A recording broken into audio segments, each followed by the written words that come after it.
YSR Congress party ने 4 जुम्मे के रोज आंध्र प्रदेश भर में यौम दगा के उन्वान से बड़े पैमाने पर एहतजाजी मुजाहरे किए। ये मुजाहरे पिछले साल 2024 के इंतखाबात के नताज और तेलुगु देशम पार्टी हुकूमत के क़याम के 1 साल मुकम्मल होने पर किए गए। साबिक़ वज़ीर आला वाईएस जगन मोहन रेड्डी की अपील पर वाईएसआर कांग्रेस पार्टी के हज़ारों कारकुनान, लीडरान और आवाम ने रियासत के मुख्तलिफ शहरों में रैलियाँ निकाली। ये तस्वीर तिरुपति, विजयवाड़ा, अनंतपुर और दीगर बड़े मराकज़ की हैं। ईस्ट गोदावरी ज़िले में राजा महेंद्रवरम रूरल अपोजिशन वाईसीपी ने एक बड़ी रैली निकाली, जिसमें पार्टी कारकुनान ने तेलुगु देशम हुकूमत पर वादे पूरे न करने का इल्जाम लगाया। Today, YSR Congress Party has observed Betrayal Day across the state in Andhra Pradesh.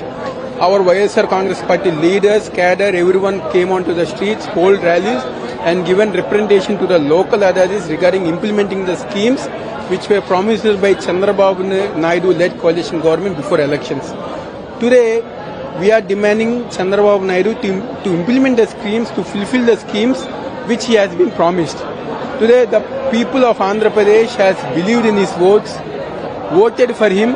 Now they are brutally betrayed by Chandrababu Naidu. If you see Jagan Mohan Reddy Garu government last 5 years, there are hard times where COVID has come.